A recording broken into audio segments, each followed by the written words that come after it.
Hi guys, so it's Luke here for SimBoxx. Delighted today to be joined by Drago, Steve Robinson, the Newcastle heavyweight. Steve, how are we doing? Good mate, how are you? Yeah, all good, thanks. All good, thanks. How was Christmas and New Year? I'm sure you was able to celebrate a little extra this time around. Was good. Was meant to be flying to Krakow on the 19th, and then my flight got cancelled due to strike. So it was quiet. Didn't really have much planned due to thinking that I was going to be there, but it was good. Quiet. What about you? Yeah, all good, mate. All good. Quiet one. So you mentioned there about going Krakow. Was that business or pleasure? Oh, it was pleasure. Straight after the fight, it was. I don't drink or anything, so it was good to go and have a little look around the Christmas market and what have you, and just have a bit time away from everything and a bit relaxed. But unfortunately, that didn't happen, so it was a bit hectic up in the northeast. Yeah, I can imagine. So, Steve, let's get straight back into it. December 17th, a big fight. A fight I think that certainly for me anyway, in the build up, I thought this is a really intriguing fight. Yourself against Nick Campbell. You went in with a 5-1 record, 3 knockouts. He went in with a 5-0, 5 knockouts. At this stage of your careers, I guess, given that you had very similar backgrounds, not a lot of amateur experience, turned over quite late. It's definitely one that caught the eye of boxing fans and one that you was ultimately victorious in. But if you can, before we go into the actual fight, take us through your thoughts in taking that fight against somebody like Nick Campbell, like I say, 5 wins, 5 knockouts. Did you feel like it was a roll of the dice? Was it a calculated gamble? It was something that I knew I had to do. There's things went on behind closed doors before. Something I'll not never talk about. Before me loss with Shane Gill. I should have never been in that ring, but I'd never discredit Shane Gill. I'd never, I'm as humble in defeat as I am in victory, and that's in the past now. And I said to Sky, I says, once you drive, and if you look in the rear view mirror the whole time, you're going to crash. You have to look forward. You have to get past everything. You look back, and where do you go from there? And I knew that I had to take a big step. I knew that I was meant to be fighting in Bournemouth in July. That fell through, and I ended up on a Wasserman show up in Newcastle. Fought Phil Williams again, and that was just sort of a a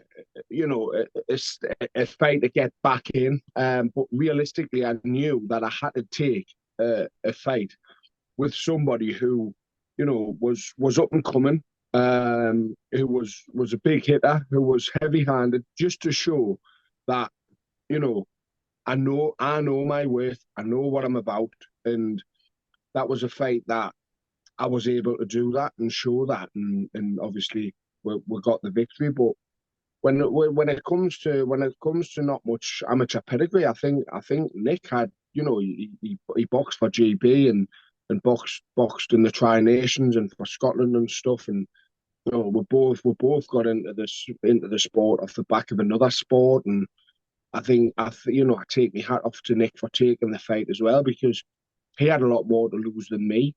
Um, and I think it's a fight that he didn't need to take. I did. I needed to take that fight. Nick didn't. So credit to Nick. And the fact he got back up three times, sorry, twice, shows what type of a warrior he is. And I look forward to seeing who Nick takes on next, and seeing him back in the ring. Yeah, absolutely. So you mentioned there that, and it was something that I spoke to Nick about in the build up to the fight. Unfortunately, I wasn't able to speak to yourself in the build up, but I spoke to Nick, and I asked him, does he feel that there's more pressure on him, if for nothing else, the fact that you've lost that that there's this Mayweather effect, if you like, of fighters protecting that. It always seems to be a thing in boxing compared to maybe like MMA, where guys try and stay undefeated for as long as possible. But the fact that you took that loss, do you feel like there was less pressure on you going into the fight, or do you put yourself under enough pressure as it is?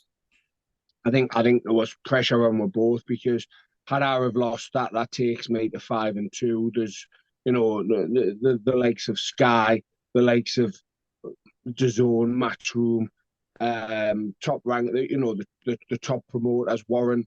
They're not going to look at me and say, okay, well, this is who he's lost against, but this is who he's won against. We'll take a punt on him. I think once you're 5-2, you're rapidly declining. So there was definitely pressure on me. Uh, but I don't. I got into boxing to lose weight. So I got into boxing in 2014 to lose weight. I never ever ever expected to have boxed for my country, to have won amateur title, to have gotten into a final of an ABAs, and then to have signed with Sky Sports and headline my local arena. That's five things that are, you know, 8 years ago, if someone said to me, "This is what you're going to do," I would have laughed at them. You know, I walked into a gym due to being 133 kilo and said, "What's the best thing I can do to lose weight?" And the guy behind the desk says, "Boxercise," and that's how I started boxing. February 2014. I had my first fight July 2014, and the rest's history. So when people say, "Oh, it's pressure, you're taking this fight," my first fight against Shane Duffy, I think it was 5 fights, three wins, 2 losses, and his last win was against an up and coming Irish kid, and everyone was like, "Oh, it's a big risk." And for me, it was never a risk because I believe in myself, my team believe in us, and I genuinely believe that, regardless of not having the best boxing ability, that I'll go in there and I'll have a bigger heart and I'll outwork you and I'll go out there, and unless I'm taken out on a stretcher, I'm going to get that win. Absolutely, and I think you put that into full effect looking at the fight itself. You came in for some adversity early on against Nick Campbell. I think it'd be fair to say you was behind on the cards, but then we entered the fourth round and you turned the fight on its head. You're a big guy, you've got heavy hands. You put Nick down twice before ultimately the ref waved the fight off. Take us through your mindset, Steve, after those first few rounds. Where was there any kind of frustration? Was you knowing that there was going to be an opportunity coming leading into that fourth round? I paid 1,800 quid for sparring. I had proper sparring for this fight. I had a GB. Uh, he's on the the lower. I think he's on the C team. Arlo Stevens, very very very good kid, up and coming, going to be turning pro soon. 6'8". Boxer's very similar to Campbell. And when you watch Campbell, he goes hard for 2 3 rounds and then he sort of drops off. And I was never worried about losing the first 2 rounds because I knew I was going to lose 2 rounds because you've got two people. I'm a slow starter. Campbell's a fast starter.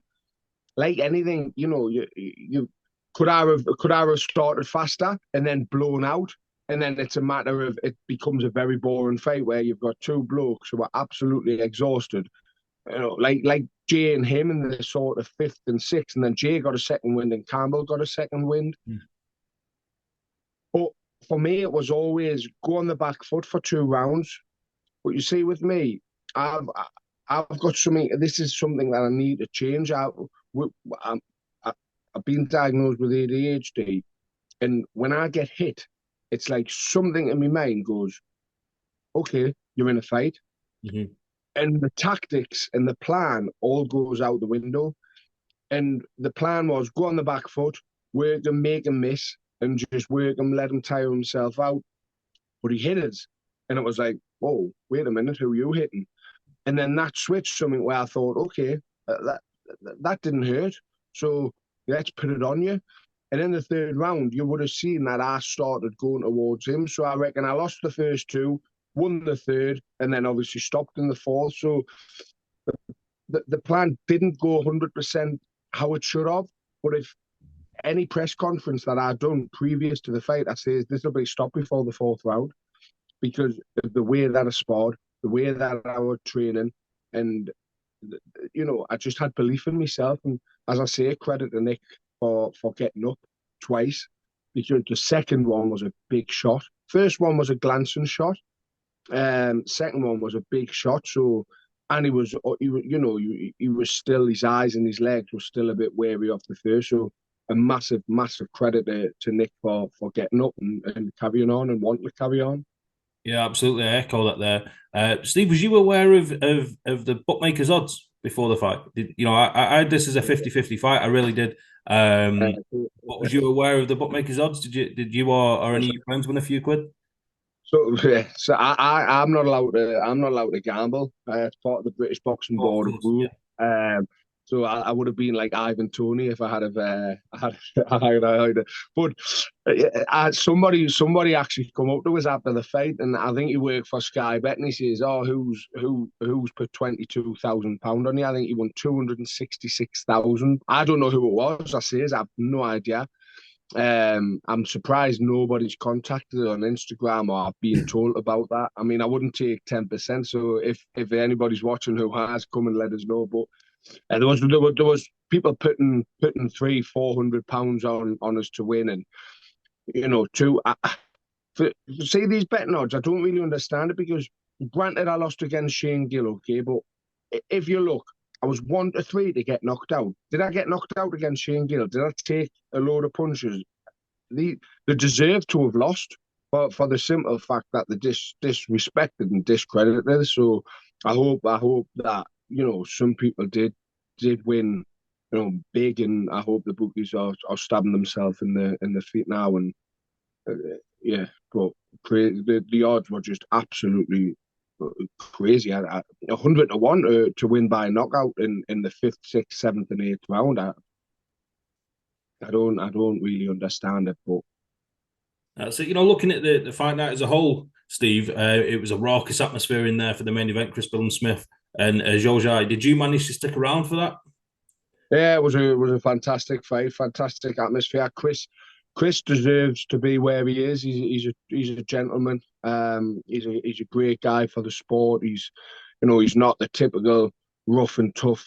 He went to a private school. He was well educated, and he's got kids, and he's a good person to have in the sport to show that it's not just your council house boys that get into boxing, and anybody can go into the gym and get into the sport and become someone. And he's a fantastic advocate for the sport. And you've got your advocates who are at the bottom end who come from nothing, and then you've got your advocates who are at the top. And fair play to him. That's two massive wins in Bournemouth in his hometown. So hopefully he gets one at the stadium next time. Yeah, absolutely. It should be an exciting 2023. Steve, after your fight, and this is always something that's a bit of a grey area because the cameras and the microphone are shoved right in your face for a post-fight interview. I suppose when you win, it's great because you get to celebrate. But if you've lost or if it's a contentious decision, it's not so great. But afterwards, you was live on Sky Sports, and I think you was really impassioned with talking about mental health and the importance of boxing for yourself, and also for other people that might be struggling. I thought that was a really well said and really well spoken piece that you done for Sky Sports in the height of the emotions after the fight as well. So yeah, big shout out to that. But just how important is boxing personally for you for your mental health, and how important is it for mental health in general for people to be able to speak out on like you took that platform there on Sky Sports, but in general for people of everyday life just to be able to speak out. It's a funny one because touch wood, I'm fortunate enough to not suffer with mental health. I've been in dark places, no, like everybody, and a lot of people think that was scripted, and I think the fact that I'm out of breath, I'm sweating, and I've still got my boxing gloves on can see that I had just literally walked out the ring. I've still got the cut on my eye. Um, when you've hit the nail on the head when the camera's in front of you. Though I could have spoke about how I had said this was going to happen and how I had said that was going to happen, and talked about my performance and give myself credit and discredited Nick, but I would never do that because Nick didn't deserve any discredit, and I don't think I deserved any credit because, as I say, I believed in myself, and that as people would have seen, I was wearing a top. I had the Serenity Prayer on the back, and as anybody who knows the Serenity Prayer, it's about you can't change your past, but you can change your future, and I'm a big believer in that. And as I said before, you can't look back. Anybody who's successful have had massive, massive, massive failures, massive losses. Walt Disney, nearly bankrupt. Steve Jobs, nearly bankrupt. You look at anybody, Elon Musk, nearly bankrupt. You look at anybody who's been successful, have hit rock bottom. And, look at Mike Tyson. He's probably the best and the fittest, and mentally he's in the best place he's ever been because, after losing his daughter, you thought he had hit rock bottom, one thing, and he was ready to explode. That interview when somebody talks about his daughter and he just jumps up, I thought this is it. He's going to get a life sentence for murder. And Tyson Fury, but the stigmatism of today is a lot of people think, oh, he's just using mental health as an excuse. People have no idea what people are going through. And Paddy Pimbleton said it perfect. I'd much rather have 10 of my pals crying on my shoulder than visit one funeral. I visited 3 funerals last year and 3 friends, all who took their own life. And that, for me, was it's a horrible thing to see what the family are going through, to see what, and you see it. It's so hard being in the limelight on social media because I get messages every single day wishing that I was dead, wishing that it was, the worst success in the world. I'm shit. I'm this. I'm that. And, I posted a photo of me and my niece not long ago, and someone messaged saying, I hope she gets cancer. And I get things like this daily, and I can only imagine what it's like at the top level. The likes of Jesse from Little Mix having to leave Little Mix because of mental health. You've got the likes of Mike Theostatus, who took his own life. You've got the likes of Gary Speed, Robin Williams, who nobody would have ever thought they're depressed. But because they don't talk about it, because they bottle it up, it then becomes a point where they can't take it much more and they don't even realise. And I say it to everybody, no matter how you're feeling, no matter what you do, ring somebody, talk to somebody. Don't text because texts can be misportrayed. People don't pick up text. People, aren't on the phones all the time. Just ring somebody, knock on somebody's door, ring your mom, ring your dad, your brother, your sister, your aunt, your uncle, your friends. Knock on the door and just talk to somebody because too many people are afraid to talk because of the stigmatism of, mental health, there's no such thing, 20 years ago, there is a such thing. And, I'm a big believer of getting it off your chest, getting it off your shoulders and talking to somebody and just believing in yourself, not letting other people doubt you because I got told of teachers when I got kicked out of school, I got told of teachers I'd be nothing, I'd become nothing. And I believed in that because I didn't have GCSEs. I didn't have nothing. Fortunately, I had football. And fortunately, I had a good family to pick us up when I was down. And I'm in a fortunate position where I can say that. But unfortunately, people believe what people tell them, whether it be on social media, whether it be friends, because friends don't want to see you succeed.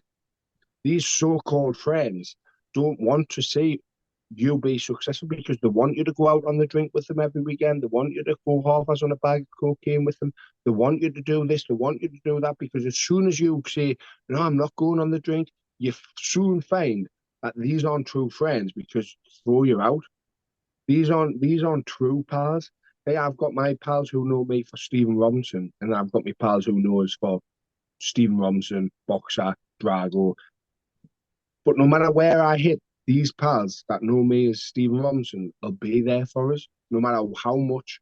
I was in a low place before and after the Shane Gill fight, and I had people there for us, and I'm very fortunate for that. And the post fight interview was more so for anybody who's struggling and doesn't believe in themselves to tell everybody who's telling them that they can't do something to go and fuck themselves and that they can do something because they can. Absolutely, Steve. I think that was really well said there, mate. It's a message that I hope is heard loud and clear.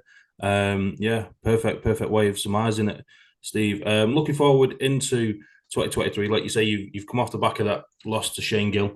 You was written off after that. Sky Sports Boxing and Boxer stood by you. You've picked up 2 wins now What's the plans moving into the new year in 2023? Have you got anything lined up? I know you was We've training today. What's the plans?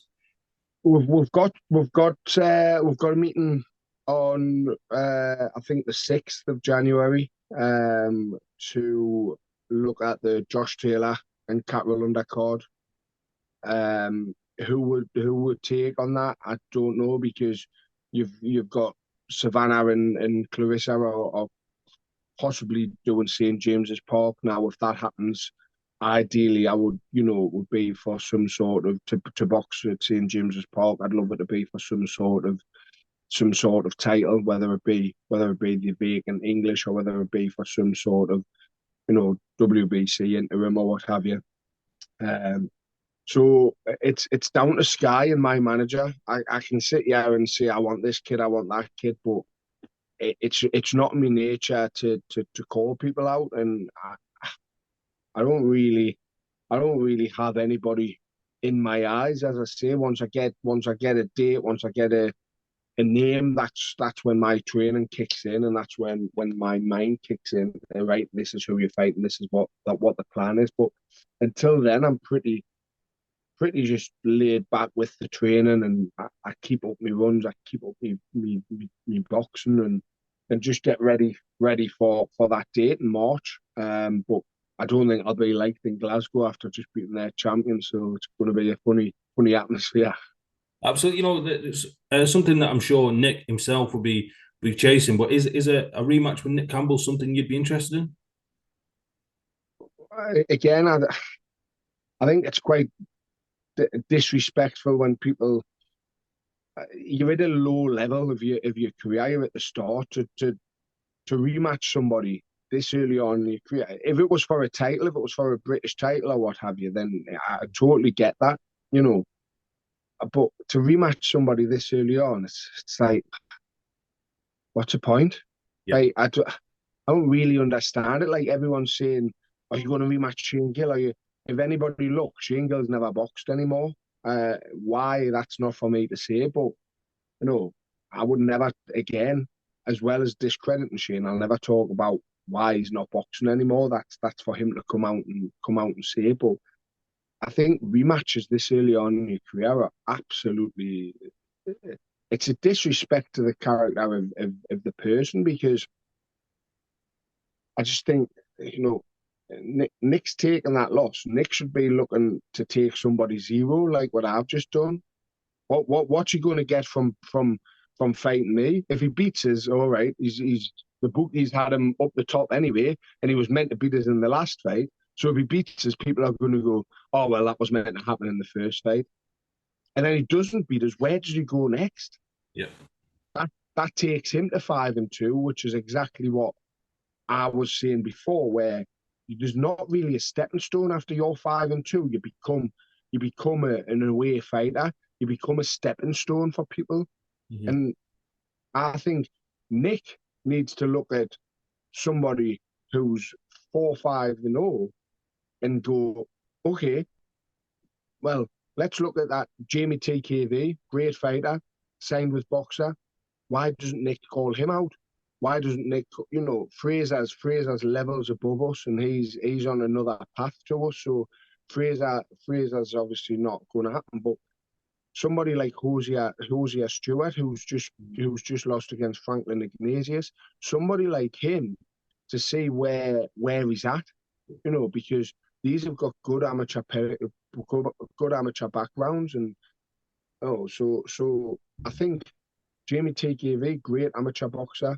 Um, Hosier Stewart, great amateur boxer. So for me, Nick needs to be looking at someone like them rather than looking at me and trying to take somebody's zero off them to say, I'm back.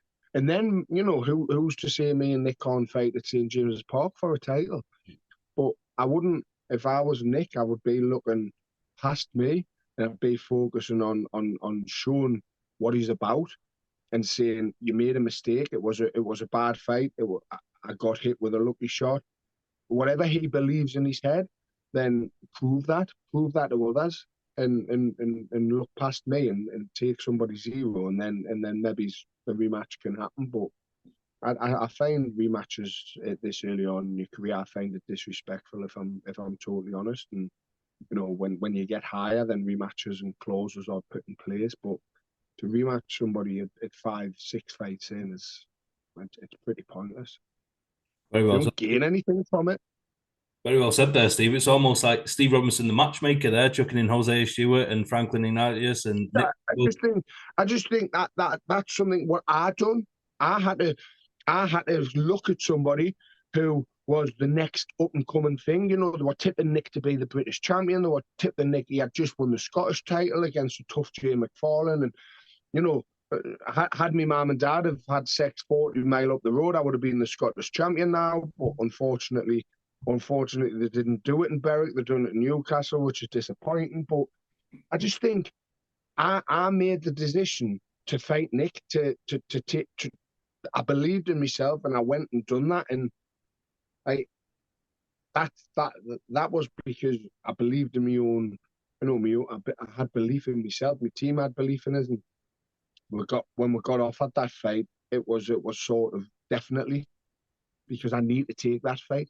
What do? I build myself back up, and I fight another 4 or 5 journeymen. Then I come across somebody, and you know, it's pointless. But I think that's something Nick in the team should be looking at now to say, right, I'm back. Let's get us out in March. And you know, I've had a bit of a break. But I said to Nick after the fight in the changing rooms, listen, mate, you're gonna get some shit now. I've had it. But stay strong, mentally stay strong. And if you need to talk, messages because you're gonna have people who've put hundreds of pounds on you and messaging you saying you're a shit house. I've lost this amount of money on you. I hate you. I hope you're dead. And that you're shit. You're this. You're that. You're gonna get that. And I said, "Oh, listen, stay strong. Believe in your ability. You know, you're a tough. You're a very very tough man. Get back in the gym and go again. And if you need any sparring, if you need any help, if you want to messages. But I think the rematch is disrespectful if that's what he's calling for. But if Sky want it and Box I want it, then of course I'm going to take it. Like, you know, I took 3 rounds of his hardest shots and caught him once, so it's not really something I wouldn't be worried about taking. As I say, I think you need to look past that and look at taking somebody's zero off them and show them what he's about. I think it's a touch of class there. I didn't realize you had that kind of interaction with Nick after the fight. You know, like you say, you put up with that flack and that stick and that trolling online after the Shane Gill fight. So to use that experience and to go out of your way to support Nick or offer your support, I think that's a touch of class. You know what it is? Like people say to me, call such and such out, be aggressive, be this, be that. You see me, right? Anybody who steps through them ring is a warrior, is a gladiator, and I take my hat off to them, no matter what level they're at, whether at the bottom level fighting white collar, whether they're at the top level of the amateurs, the lowest level of the amateurs, the lowest level of the pros, or the top level of the pros. I take my hat off to every male and female that gets through them ropes because I know what they've gone through before training. I know how lonely the sport is and how shit the sport can be. And every single person deserves credit. Now, I'm not going to sit there and start calling somebody and start disrespecting somebody until they disrespect me, until they call me. And then, you know, but you look at the gladiator at times. Once you get through their ropes, all that goes out the window.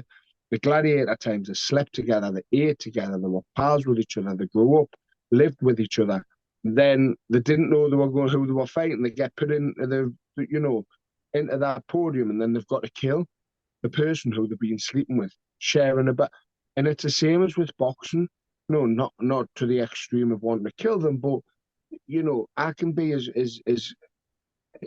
respective and appreciative of everybody who's getting in them ropes. But once that bell goes, it's you know, it's Valhalla. It's you need to make sure that your hand is because they want to do to you what you want to do to them, and you need to make sure that you get that win.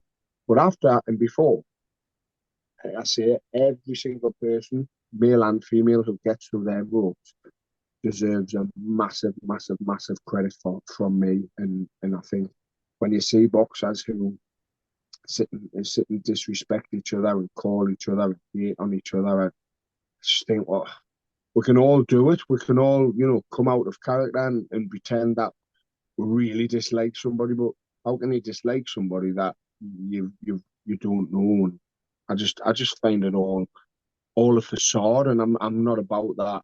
Not about that facade. And I'll have a laugh and I'll have a joke, but when it comes to, if I need to be aggressive and somebody's a prick to me, then I'm going to be a prick back. That's just nature. But other than that, I think I think Nick. I wish Nick all the success, and if a rematch happens in the near future, then great. But until then, like I say, I wish him all the success, and if there's ever any sparring or if he ever needs anything, then I'm an Instagram message away. So just briefly, Steve, before we do wrap up, what again, we're just expanding on the plans for 2023. Do you kind of take it on a fight by fight basis, just looking for the biggest and best opportunities, or is the goals there for Steve Robinson to get into title contention and things like that? How do you see it? I would, you know what? I wouldn't have taken that Nick Campbell fight if I didn't believe in myself. I wouldn't have built myself and took that risk, that calculated risk of doing that. Had I have just been doing this for shits and giggles. I believe in myself. My team believe in it. I proved I've got a good chin. I've got fitness. I've got heart. I've got dedication. You know, I work harder than everybody. Am I the cleanest, tidiest boxer? No. Can I learn that? Yes. I'm still new to the sport. 8 year in. I've done thousands and thousands of rounds with some of the best, best heavyweights around there. Been in with Hughie Fury, Joshua Piccoli, Fraser. So the list goes on, and I believe in myself. And if I didn't, I wouldn't have the sponsorship, and I wouldn't be in a situation that I'm in where I'm able to. oh, I'll be 32 this year. I've still got 5, 6. Look after myself 7 years. Yeah, Look at the likes of Lucas Brown. Look at that guy at Bournemouth who was 41 year old and yeah. took somebody's zero off him. You know, To be first. you live the lifestyle like me. I don't drink. I don't party. I don't. I eat well. Train every single day. I'm fortunate to get into boxing quite late, so I haven't got the broken hands, the niggly injuries. So why can't I be fighting in 4 years' time, 3 years' time for a title? Who knows? I, I do believe in my ability. I do believe that I can learn the things that I'm bad at. One being my defense. If I'm not cabbaged by the time I'm 35 with all the punches I take, then I'd ideally, yeah, I'd love to be fighting for some sort of title this year. I think you might hear it first from me, but breaking news: Solomon Degas is going to be fighting for the English title in February. Um, against my very good pal Robert Ismay, who's just getting back in the ring recently. So that there there's the English title, either at Matchroom or Probellum, whoever gets the victory. And then you've got the British is with Matchroom. Um, I think Dave Allen's just called Fabio out. That would be, I'd love to see Dave because, again, an unbelievable advocate for the sport. What he's doing with the kids, phenomenal. What he's doing on his management side of things, keeping people off the streets. And he's been at rock bottom physically, mentally. He's now had a kid. He's settled down. He's back training. He's looking phenomenal. He's looking great. So, again, a great advocate for the sport, and I'd love to see Dave get that opportunity to fight for a British title. And I think what he's done for boxing is phenomenal, and I'd like to see him bring that up north. But the titles at the minute, the sort of the width would Sky and Matchroom really meet? Is it? With the whole Ben Shalom and Eddie Hearn thing, I'd like to say no. But other than that, so the English title's out the window, because if Robert Ismay wins, I wouldn't fight him, because it would be like fighting for that. It would be like Ronnie and Reggie Cray fighting. I just wouldn't. It wouldn't happen. So if he doesn't, it's with Matchroom. The English title's with Matchroom. So the British title, sorry. So from then, you've got your interim titles. You've got your IBF ones with Cash Ali. Yeah. You've got your WBC, your WBOs, WBA. So there's a lot of avenues to take, which puts you in contention. I'm looking forward to see what's next for the likes of Bacoli, what's next for the likes of Hergovich, what's next for the likes of Dubois, because they're up there, I'm there, they're there. So I need to get to where they are now, while it be, as they step up. So it'll be very interesting to see where the likes of, they go, and then the people who are sort of in mid-tier, where they go, because you've got the likes of Fraser and that American Olympian who's 4-0 now. I can't think of his name. And then there's a Jared Anderson. You've got them who are who sort of are, they need to all start fighting each other. And these people in the middle level need to step up.